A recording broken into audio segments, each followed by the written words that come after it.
wonderful day of some very, very interesting and stimulating sort of information, and we're now at the stage where we can have a bit of discussion, and we've got some questions in from all the participants. So if I could start with the first session of the day, Nish. We have a question about it's quite a broad question, but what are the broad prerequisite skills that you would suggest that a person has for employment, if there is?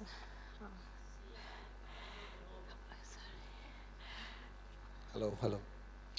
So, see, employment is, again, it's all, as Steve mentioned, focus on their strength and help them manage their weaknesses, right? If we can do that, and based on that, we identify those strengths and help them find that type of job, I think that is very powerful.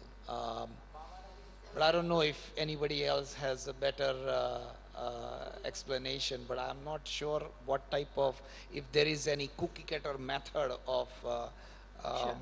working with some vocational skills. I don't know, there is a, yeah, Tali, yeah, please. go ahead. Okay, just very general and very broad are things like, well, first of all, sometimes there are kids who have sleeping issues, so they are up really late at night and then they sleep really late in the morning, and then it's really disruptive. No one can have a job or go to school if they can't wake up consistently at a particular time. Yeah. So even just some of the basic infrastructure around what it requires to have a job is waking up and showing up somewhere consistently over a period of time. Sure. And also just a sense of following a routine, following a schedule, Okay. following directions, taking accountability, a certain level of independence and ability to follow through on direction, which can grow in its complexity over time. So it might start with something simple, then can grow. I think would all be important broad skills that can be applied to lots of different jobs. Sure. Make sure that individuals know how to identify what their support needs are and can communicate the accommodations they need to be successful in the workplace. So that self-advocacy skill. Yeah. Stephen, would you like to add? Yeah, I think what we've been talking about in terms of knowing what one's strengths are. So it means being aware. And it kind of covers it all. All we've talked about is being aware enough as to know where your strengths are, what are your abilities, and also knowing when and how to advocate, which can sometimes be a challenge. Right. Jaylynn, would you like to add something? Right. Okay. I have a question for you next, though, Jaylynn. Yeah. What are some of the safety and security measures that you keep in mind at Madison Fields and Madison House for everyone living there? Security measures. There's some basic things with the individuals that come to work with our population. We make certain that there are background checks to make certain that there's a good history. As far as safety, it's kind of an interesting question because with Madison Fields, it is a farm. Right. And we can't necessarily guarantee that a gopher has not dug a hole between 5 o'clock one night and 10 o'clock the next morning if somebody is traversing the area. So for that type of thing. But I think keeping eyes on individuals or keeping eyes on one another and having community, because that is a good assurity there that nothing is going awry. And I think something too that there's kind of an interesting question on this, and it is as much disclosure as we can have about other individuals being there. We did have a situation in the middle of the Me Too movement, if you're aware of that, in the United States especially, where there was a young gentleman who was working there, that we had a good medical history, except for one thing, that he liked to spat ladies on the imagination. And it was something that was very threatening to the women, but the mother had seen no reason to disclose that. But there was a sense of being unsafe by some of the women. Uh, and so I think there's a point of honesty too that we need to look at one another and to understand.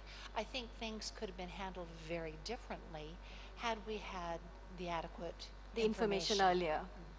Right, because safety and security measures are many things. One's your infrastructure and, you know, whether you have CCTV and making sure no one falls into a swimming pool and, you know, those things. But then there's also the personnel and the people who are involved in your organization. Would anyone else like to add something about the housing, Desiree? Things that you all have kept in mind for safety and security? 4 walls and gates are not going to keep people safe.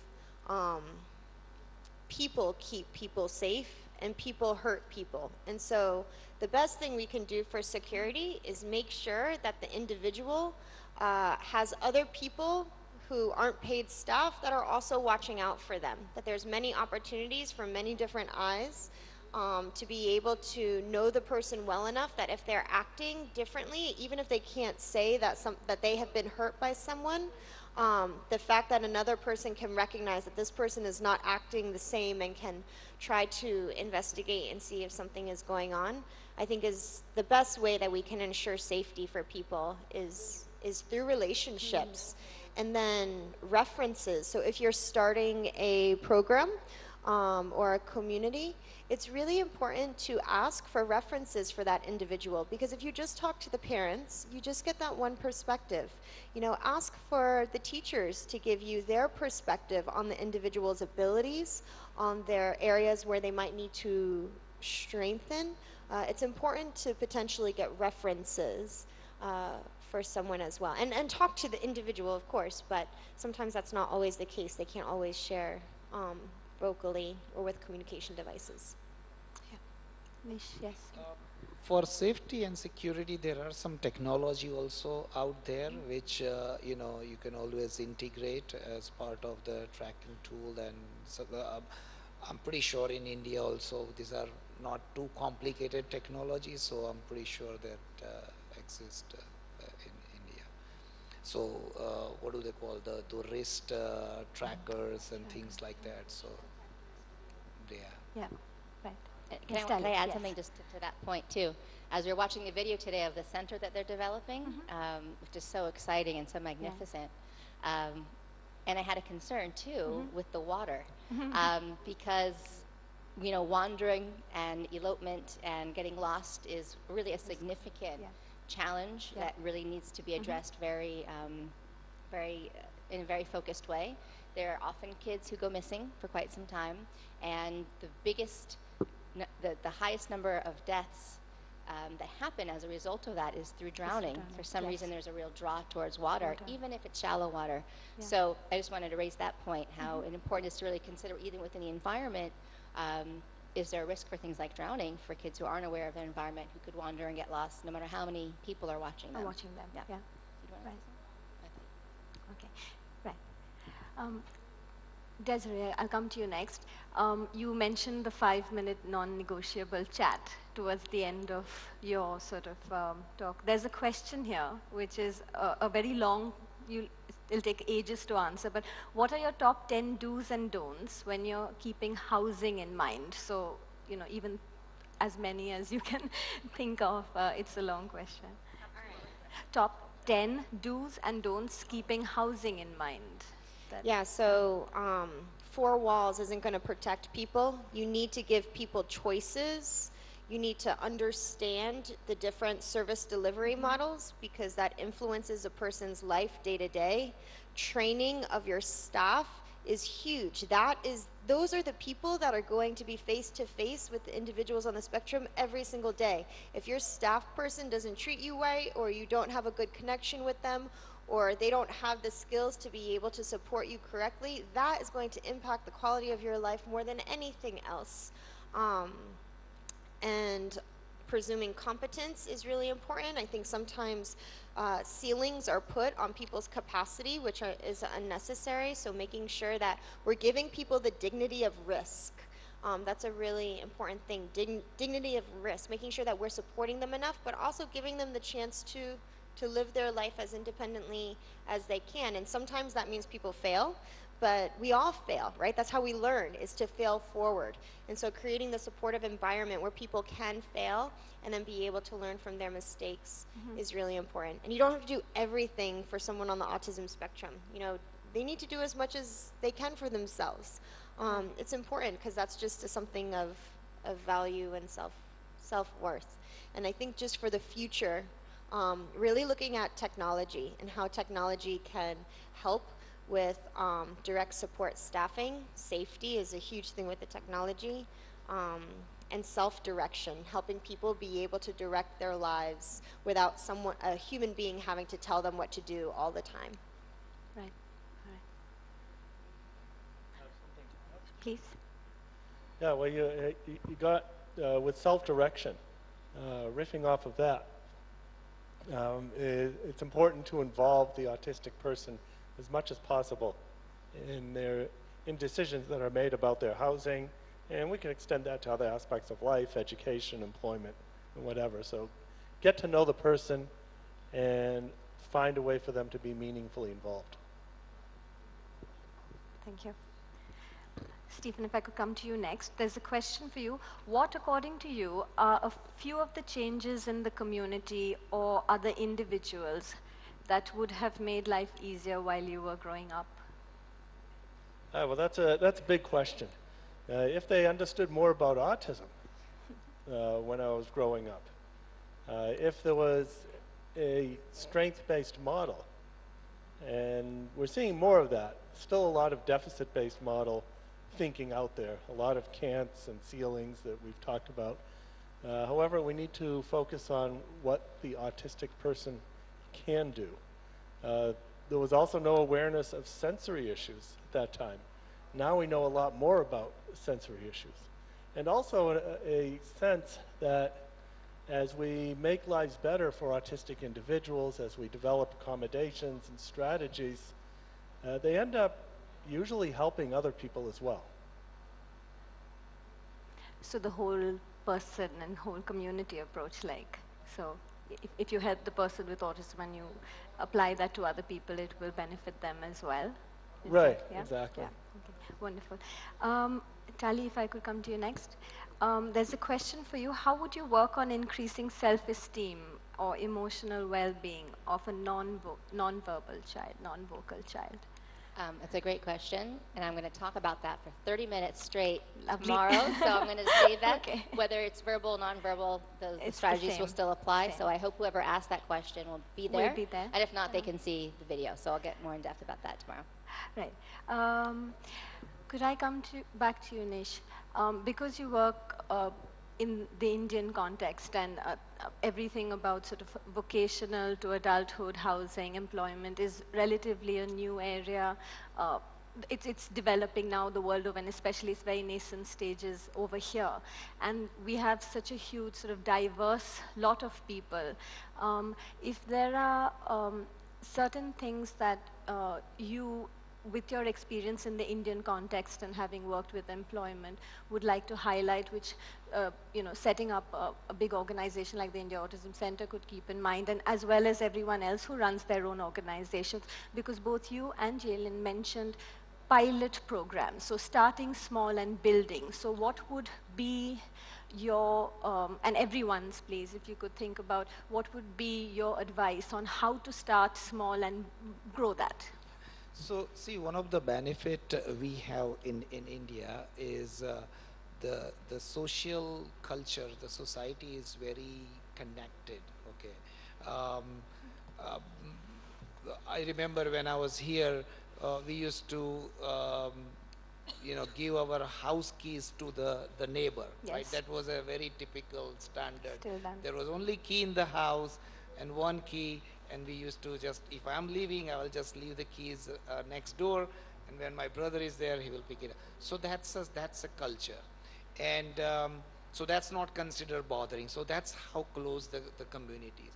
How do we leverage that and utilize that to uh, promote employment and build that more awareness and more caring culture, right? Because for employment, the low-hanging fruit, the way I see, is the community-based programs are the easiest way we can get some of these individuals, help them find a job.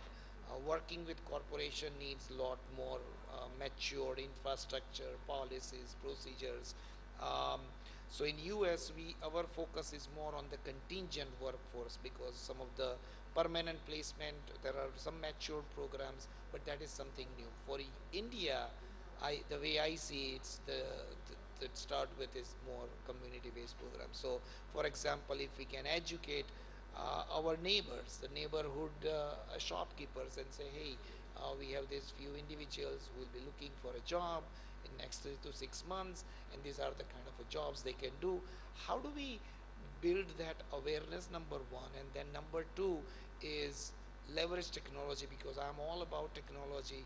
Um, so how do we build that kind of a portal or a database where we can exchange this information and utilize the technology to build this kind of a self self-running employment model at the local level? And so could I ask you specifics? So I'll come back, Jaylynn. If if you had to say that a corporate setup which is willing to take in a person who's on the spectrum, is there a number you would start off with for a pilot project, or is there a minimum number, something specific? Yeah, typically with the corporations, what we do is we do a couple of things. One is we identify number of roles, so 1 role, 2 role, 3 roles, and then number of positions and some time frame. So there is a whole upfront preparedness and awareness, and then ongoing support. So um, the way we do in a typical setting is um, that making the placement as a staffing company, making the placement, anybody can make the placement, find person and place.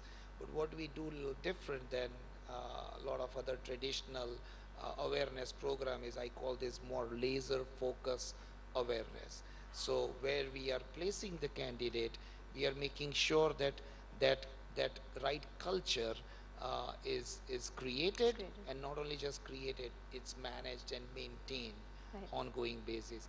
We can do exact same thing with the small businesses also. When we build the community-based programs, that can be in fact very easily developed, because in the small business and community-based program, the organizations are small. But in the large corporations, so it's a lot more easy to implement this model. Thank you. Yes, Jaylynn. 2 points that I'd like to bring up. One is that SAP kind of set a standard a while ago of utilizing 1% of the population. I would like to see keeping track of, it's nearing 2% of the population right now as being defined on the spectrum.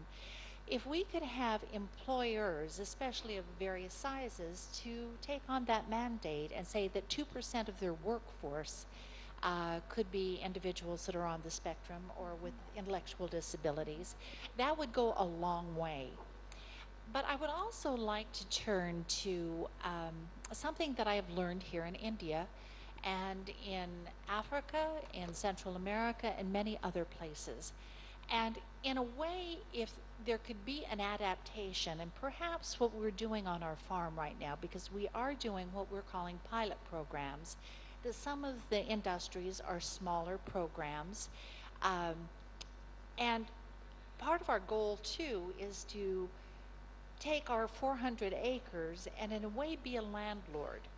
So if someone wants to come in and raise tomatoes and sell tomatoes during the summer, that they would have a place to do it, but they would have a small business of their own. Or if it could be cut flowers, or if it could be making goat soap, or if it could be any one of a number of things. But I really like the idea of micro industries. And I have seen them in a very successful fashion, especially through southern India. It wouldn't necessarily need to be in the same way that everybody puts in the money to back it. Perhaps parents would be the ones backing it. But to have a series of small industries, I think of one young fellow that is the son of a friend of ours, a colleague, who has started a biscotti business. And he started making biscotti, and he now hires people. He has a small kitchen, and it's being sold in many different areas. I know of someone who does calligraphy, and they have a business, and they make some money. There's a self-worth. There is an industry. They can regulate their own time and the working conditions that they want. Sometimes it's beneficial more to be outside and connecting with others. But I see, even on the streets of India, I see barbershops. I see small cosmetic stores that are self-employment. That may be one of the ways that we could look in creating some meaning without having to necessarily go to other employers. But again, it would take the community to be customers.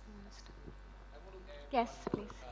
Yes, so self-employment, and one of the other thing in US, there is a Department of Labor has mandate of 7% of the workforce. If you are doing business with the federal government, you have to put good faith efforts. It's not mandatory to have 7% workforce, but you have to show every year as a part of their reporting mechanism that they are putting efforts to have 7% of the workforce people with disability. So I don't know if we have something like that in India, but that's something definitely, because what is happening that slowly and gradually our ultimate goal, and also government is there is a, I think about $3,500 or $2,500 tax refund per every hire person with disability, and I think it's $9,000 per every veteran they hire. So there are some incentives by government, so that to they want corporations to slowly and gradually take more responsibility of promoting employment for people with disabilities that way. One other thing, I think parents could be activists in some ways too, of going to conferences for people that are part of HR. Human resources is what we call it in the United States, that works with hiring and those issues, because we have found that many of those departments are the ones that are the impediments as far as getting people hired, because people are fearful and they don't know necessarily what the demands are, what the regulations are, and what they should be doing. And I think if there was more awareness and perhaps more individual and parent involvement to make people more aware that they could be very proactive and change their corporate culture for the positive rather than being fearful and overly protective. I'll add one more thing. Sorry. Then I'll have one more. Go ahead. So there is a in corporations in US there is something called ERG group, Employee Resource Group, and where, as you mentioned, parents, they play a very key role in this type of initiative in promoting awareness within the organization. So we work very closely with the ERG groups when we are working with Microsoft and SAP and Accentures of this world, because they have been doing and creating awareness, but a lot of times they are not getting enough support from HR and procurement and things. But if we put all the forces together, so they are some of the champions. They make really this pilot program successful. Stephen.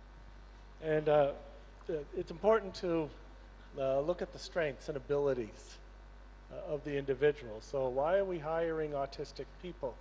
Well, one, it's the right thing to do, but also looking at things strictly business-wise, it's a bottom line thing to do. And if we get the match right with the abilities and interests and the particular job, you have someone who is more loyal and does a better job than most other people. Yes, please. Just, your question was about the importance of doing a pilot program. Pilot program, Right. yeah. So just a thought about that. I think that there's so much consideration that can go into how to set up a particular environment and what to consider and what not to consider and how to design it, which are all really important. And there's some things you're just not going to know until you're on the site and life is living and people are interacting and dynamics come up and unforeseen challenges reveal themselves. And so the importance of maybe considering doing it in stages, Yes. of what is the minimum amount of people, what's the minimum structure we would need to create, what are the minimum supports we would need, and then what would that mean from an architectural perspective, and then get feedback and get input and let that guide you to be what would the next stage And be, then grow that and build it out relatively. that way, because there's only so much you can anticipate. Right. You know, and the real learning is when people are on the site and they're living there and they're living in the community together, and then you can use that to more mindfully create it moving forward. Moving forward. Yeah. Wonderful. There are a few questions about individuals who are having meltdowns or other behavioral issues from a housing and an employment situation, probably university as well. Are there a few things that you would like to highlight about how to support that someone who's having, which could be for a variety of reasons, but Yeah, I have a lot of ideas about that. Well, first of all, it's important to differentiate between a meltdown and a tantrum, because they're very different things. A tantrum has communicative intent. Somebody wants to engages in outrageous behavior to get out of something or to get something. But a meltdown is caused by some sort of overload. It might be sensory, it might be emotional, it might be cognitive. And a meltdown is something that nobody wants to have. The autistic person doesn't want it, and certainly you don't want it either. So what is key is to look at the work of Brenda Miles and colleagues who identified what is known as the rage cycle. And what the rage cycle is that most of the time people are in a reachable mode, you might say. And kind of like we all are now, unless someone's having a meltdown. On the way to having a meltdown, that's when you see anxiety increasing. And so perhaps you see more self-regulating behavior. Some people call it self-stimulatory behavior.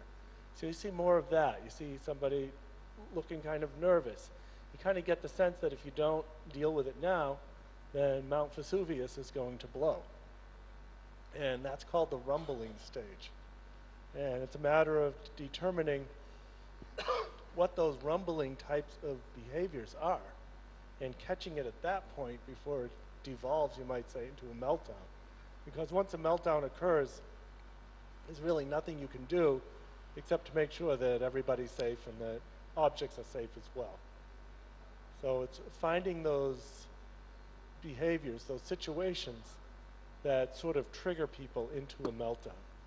And ideally helping the person themselves understand what are these things that are telling me that I'm getting a little bit over anxious and I need to do something about it now before it gets worse.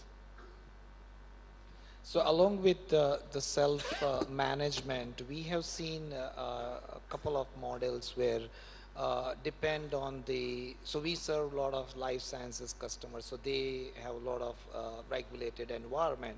So in those cases, they don't allow job coaches, but in some customers, when they allow job coaches, they get full support from the NGOs or service providers, and they provide job coaches are their champions, so they work with them.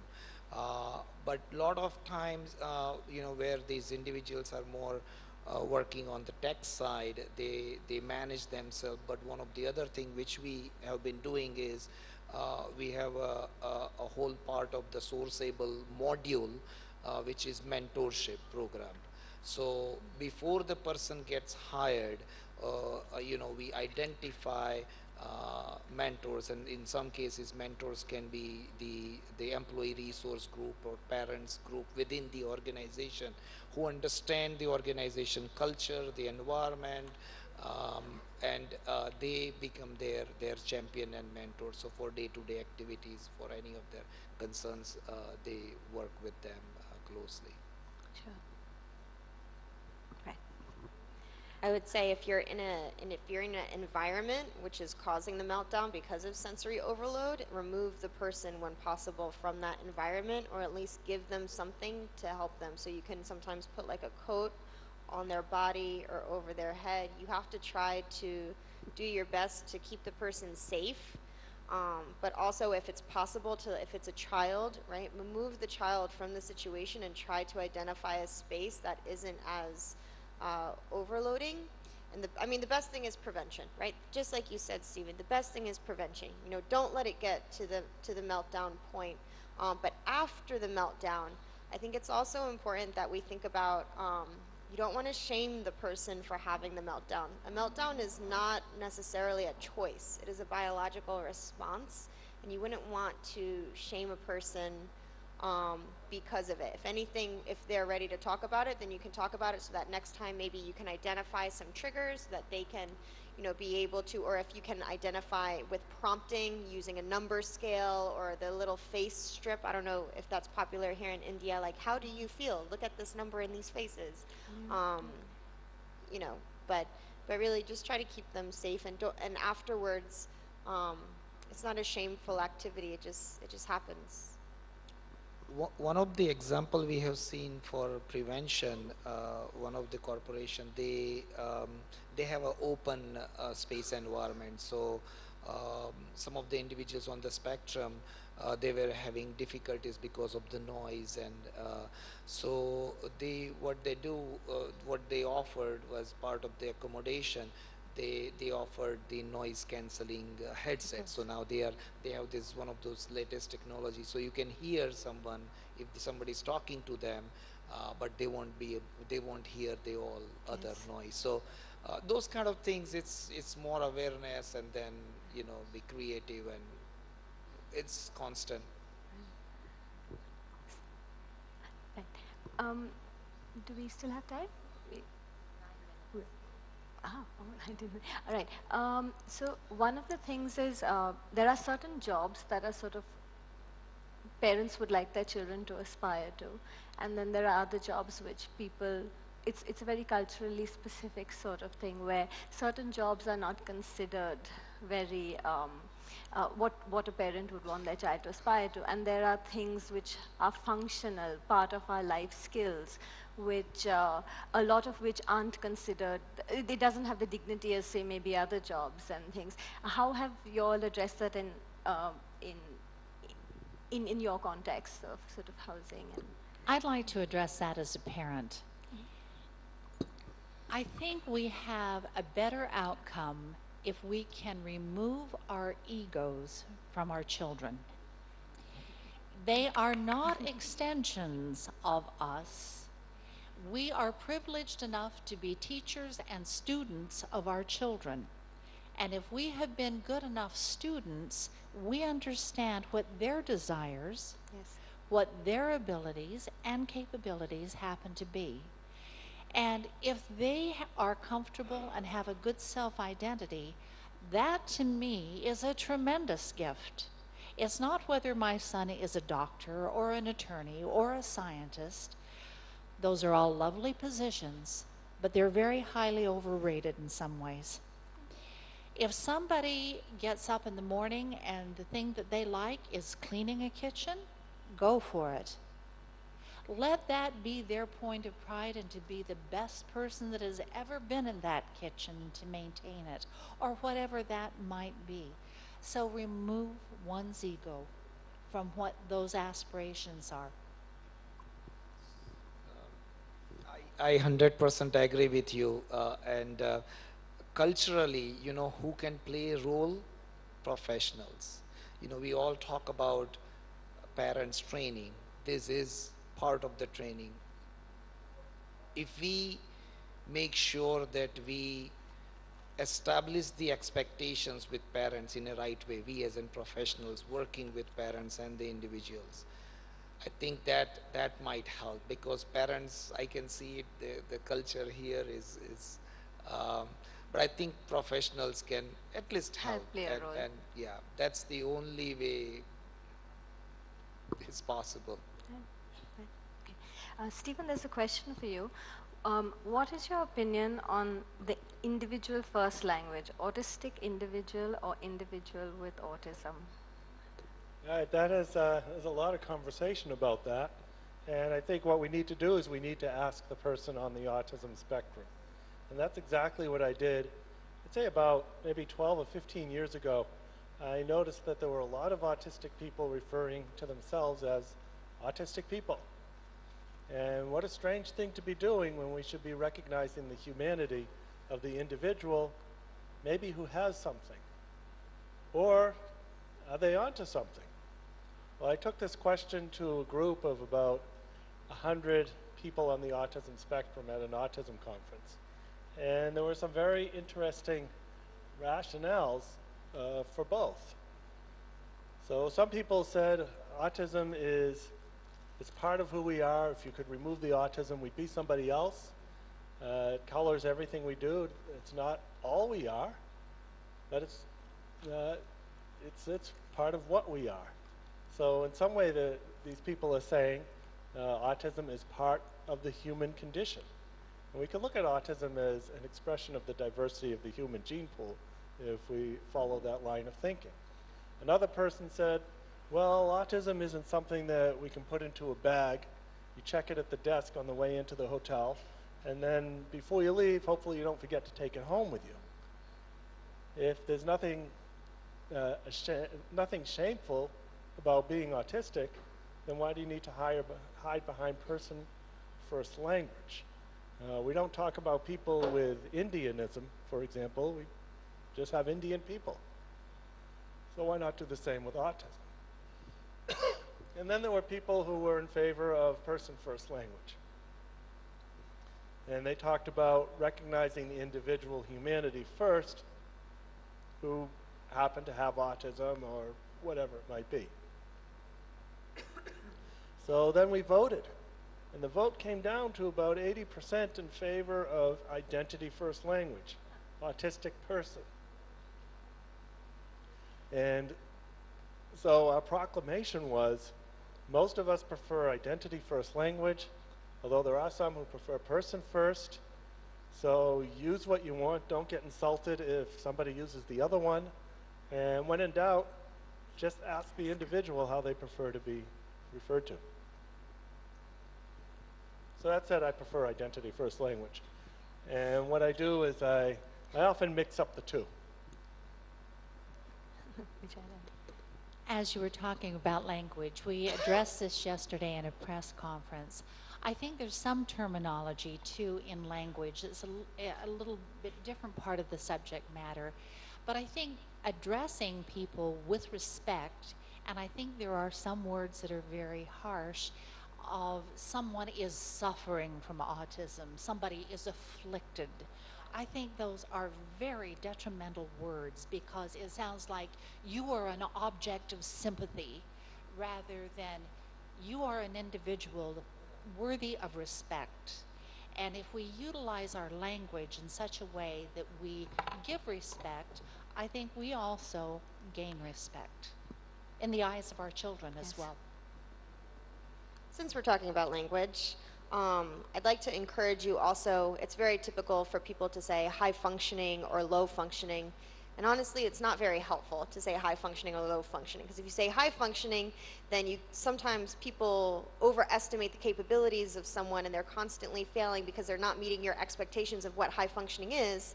And then there's people who are low functioning, you create a ceiling for them that's unnecessary. So another way to be able to describe it is to talk about support needs. My son is non-vocal, but they use facilitated communication. He does not have an intellectual disability, but he needs help with executive functioning skills, right? That is much more descriptive of an individual than just saying, oh, my son is high functioning, or oh, my son is low functioning, because you're creating a space where you're just, this is a spectrum, right? This is not either or. So maybe think about moving away from just using high functioning and low functioning and talking more specifically about support needs and what those are. So in other words, using high and low functioning is a low functioning way of talking about autism.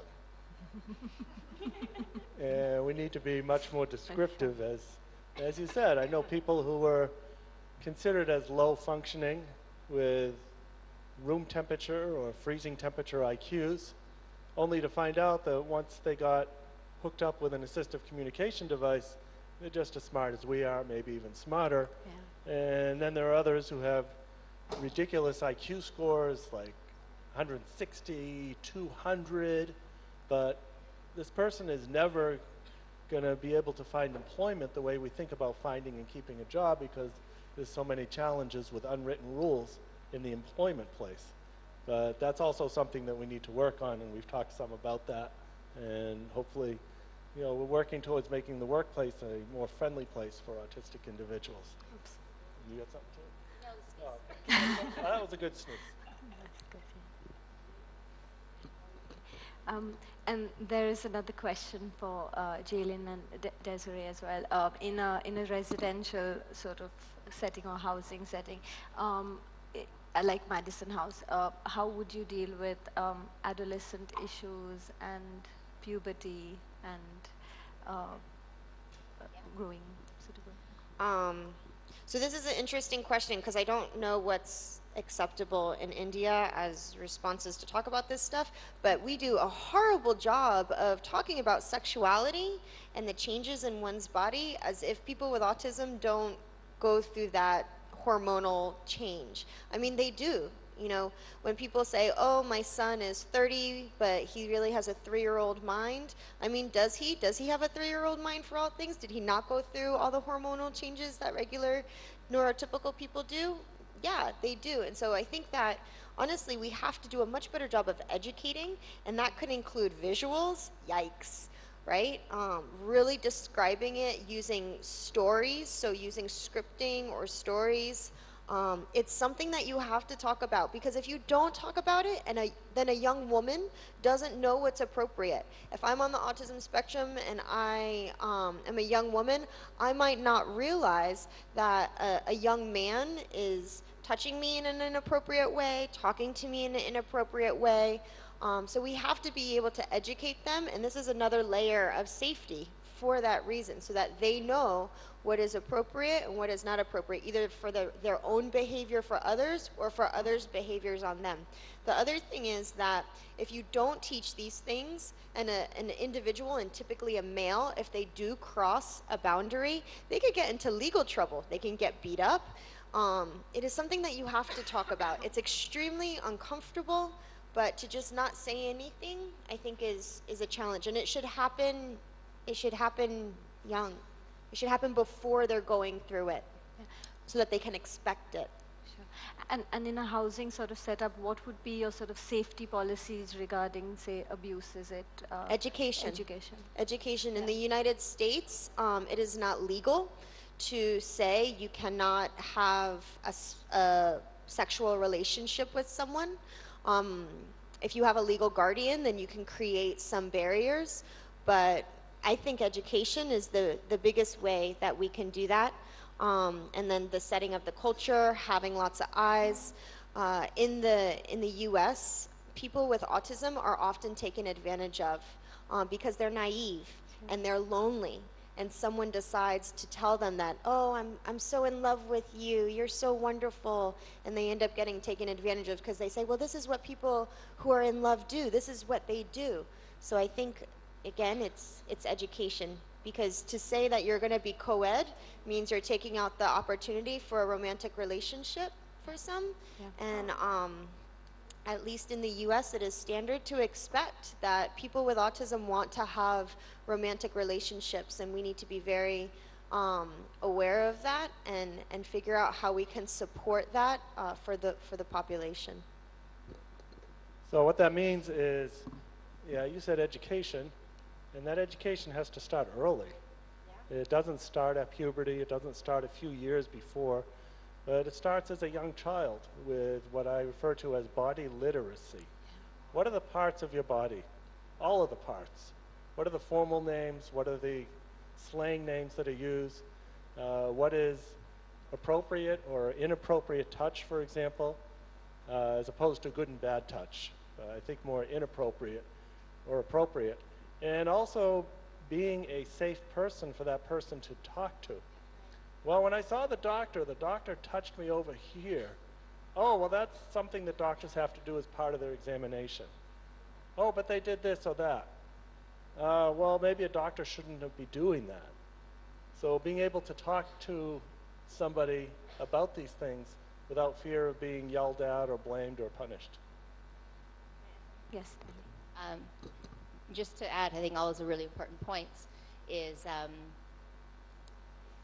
like you were saying, starting early, and making sure, because change can be unexpected, which we know can be a challenge for people with autism. So, for example, if you have a young girl who could be menstruating at any point, let's say, then to make sure that you are prepared at least a year ahead, allowing them to understand what the responsibility means, and using sanitary napkins, and understanding the sensory experience around that, and developing those skills so that it needs to be very direct. Yes. And very open. Yes. Everything from hair growth and body changing, these are all very explicit conversations that all kids should be having, but especially, as you were saying, people with autism go through the same process of puberty, and so I think that education needs to start young and needs to continue, and we don't have to reinvent the wheel. There's actually some great guides. There's a great book called The Growing Up Guide for Girls and The Growing Up Guide for Boys, which is designed for people with autism. It has great visuals. It has very concrete information that can really guide staff or parents to really talk about all the different topics and boundaries and bodies and touch. So I think that's something that needs to really become a conversation. Thank you all very much. Thank you. If we could have a round of applause for all our presenters. Thank you.